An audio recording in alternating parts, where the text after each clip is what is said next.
Friend, আমি অঙ্কুশ চলে এসেছি আজকে আবার একটা নতুন ব্লগ নিয়ে। আজকের ব্লগটা থাম্বনেল দেখে বুঝেই গেছো। হ্যাঁ, আমরা বাড়ি চেঞ্জ করছি, মানে আমাদের আমি যে বাড়িতে থাকতাম, তো সেই বাড়ি থেকে অন্য বাড়িতে যাচ্ছি। এটা ছিল আমার রুম, আমার খুব শখের একটা রুম, যে রুমটা আমাকে ছেড়ে দিতে হবে। মালপত্র সমস্ত কিছু গোছানো হয়ে গেছে, ছেড়ে দিতে হবে বলতে এমন কিছু জোর জবরদস্তি নয়, মানে আমার নিজস্ব বাড়ি ছিল, কিন্তু ফ্যামিলিগত কিছু প্রবলেমসের জন্য বাড়ি চেঞ্জ করে নিতে হচ্ছে আমাদেরকে। তো এটা হচ্ছে নতুন রুম যেটা নিয়েছি, অনেক দীর্ঘ 2 মাস ধরে রুম খুঁজে খুঁজে খুঁজে খুঁজে অবশেষে এই রুমটা পেয়েছি। এই রুমটা পছন্দ হয়েছে। এটা হচ্ছে ব্যানার্জিদের একটা বাড়ি, এখানে এই বাড়ির এক অংশে দুর্গাপুজো হয় এবং তাদেরই শরিকের একটি বাড়ি। তো এটাই আমাদের পছন্দ হয়েছে, কারণ আমরা ছিলাম এক প্রকার রাজপ্রাসাদে এবং সেখান থেকে তো একদম মাটিতে নামা যায় না, তো সেই জন্য এই বাড়িটা পছন্দ করা হচ্ছে। তো এই দেখো মালপত্র নিয়ে আমরা সকালবেলা রওনা দেব। ট্রলি চলে এসছে। এখন তো ট্রলি মোটামুটি পাওয়া যায় না, সকাল থেকে অনেক ঘোরাঘুরি করে অনেক ছোটাছুটি করে ট্রলি পেয়েছি এবং ট্রলিতে একাই মালপত্র তুলেছি সমস্ত, কাউকে আজকে পাইনি। কারণ এই বছরটা শুরুর সঙ্গে সঙ্গে আমার লাইফে অনেক কিছু পরিবর্তন হয়ে গেছে। নিজের ঘর ছেড়ে বেরিয়ে আসতে হয়েছে, নিজের অনেক কাছের জন ছেড়ে চলে গেছে। তো এরকম অনেক কিছু ঘটেছে, কিন্তু জানি না ভালোর জন্য হয়েছে না খারাপের জন্য, সেটা তো সময় বলবে। তো সমস্ত কিছু একা একাই করতে হবে, কারণ লাইফে তো একাই চলতে হবে, সবসময় তো কেউ সাহায্য করে দেবে না। তো নিজেকে স্ট্রং করার জন্যই আরও আশা আর কি। তো এই দেখো ঠাকুরের সিংহাসন, এটা মোটামুটি সবই সেকেন্ড হ্যান্ডই নিয়েছি, কারণ এখন নতুন কিছু কেনার সামর্থ্য নেই। তো এবছর আমি লক্ষ্মী পুজো করেছিলাম, তো বুঝতে পারিনি যে মা লক্ষ্মী এরকমভাবে প্রতিষ্ঠা পেতে চাইছিলেন। তো এই যে রুমটা ছিল, এই রুমটা আমি আমার বাবাকে ছেড়ে দিয়ে এসেছি, কারণ বাবা বাইরে শুতেন, আমাদের যেহেতু রুমের সমস্যা ছিল বলে আমার 2টো রুম দরকার থাকতো। আমার একটা রুমে কাজবাজ করতাম, এই রুমটাই আমার খুব সুন্দর করে তৈরি করা, কালার করা, আর একটা রুমে মিষ্টিরা থাকতো। তো যে রুমটা আমার কাজের ছিল সেটা ছেড়ে দিয়ে এসেছি বাবাকে। আর এই দেখো রান্নার জায়গাগুলো সমস্ত কিছু মালপত্র চলে গেছে, এবার মিষ্টিদের নিয়ে চলে যাব, সবই কমপ্লিট।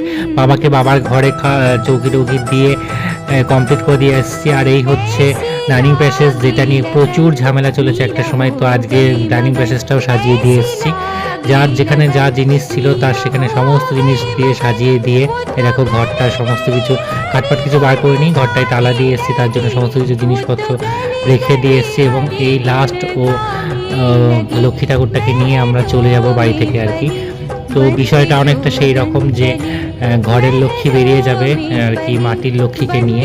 এই লক্ষ্মীটাই গিয়ে আমার নতুন যে রুম হয়েছে সেই রুমে প্রতিষ্ঠা করা হবে।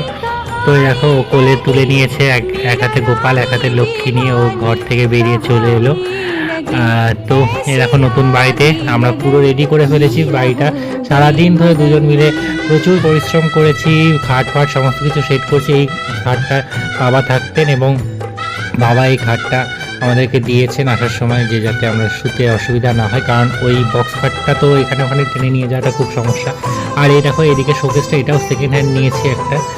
আর সমস্ত এই যে এটা নামাতে গিয়ে তো প্রচুর কষ্ট হয়েছে আমার যে শোকেসটা আর কি।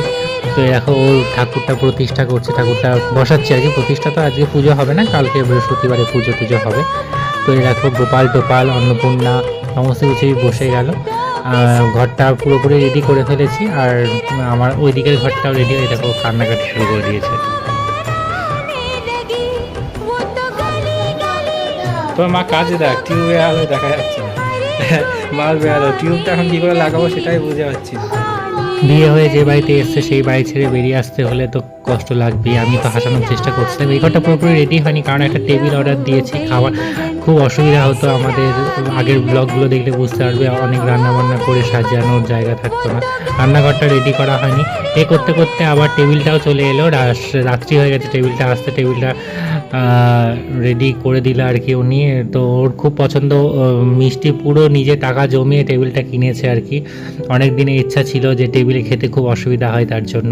যাই হোক, তারপরে আমরা চলে যাচ্ছিলাম, রেডি হয়ে গেছি। একটা অনুষ্ঠান বাড়ি ছিল, অংশুর বন্ধুর জন্মদিন ছিল, তো সেই বন্ধুর জন্মদিনে অনুষ্ঠানে আমরা যাব বলে এখনও বিছানাপত্র ঠিকঠাক করতে পারিনি, একটু সময় লাগবে। একদিনে যতটা পেরেছি পুরো ঘরটা রেডি করে ফেলেছি, কিন্তু জামা কাপড়গুলো রেডি করতে পারিনি, মিষ্টি রেডি হয়ে গেছে। তো এরপর আমরা চলে গেলাম বার্থডে পার্টিতে, অংশুর বন্ধুর বেস্ট ফ্রেন্ড, তো সেই বেস্ট ফ্রেন্ডের বার্থডে পার্টিতে চলে গেলাম আমরা। তো তখনও গিয়ে দেখছি প্রায় 9টা 9:30 বাজে, তখনও কেউ আসেনি। তারপর বেস্ট ফ্রেন্ড এলো সমস্ত কিছু সোনার অলঙ্কারে সুসজ্জিত হয়ে। তো এটা হচ্ছে ওর বেস্ট ফ্রেন্ড, ওর মতনই খানিকটা। তো এ করতে করতে 10টা প্রায় কাছাকাছি বেজে গেছিলো। এ দেখো খুব সুন্দর একটা কেক নিয়ে এসছে, পুরো একটা বাড়ি, পুকুর, তারপরে গোশালা মানে গরু চড়ার জায়গা থেকে শুরু করে, মুরগি থেকে শুরু করে ঘোড়া, সমস্ত কিছু ছিল আর কি। খুব সুন্দর একটা কেক। এই কেকটাও কাটবে বার্থডে বয়, 5 বছরের জন্মদিন। অংশুরও জন্মদিন হবে এবছর, কিন্তু কী হবে জানি না। আশা করি কিছু সেরকম করতে পারবো না, কারণ যা পরিস্থিতিতে আমরা এখন এই মুহূর্তে দাঁড়িয়ে আছি, খুবই একটা বাজে পরিস্থিতির মধ্যে দাঁড়িয়ে আছি।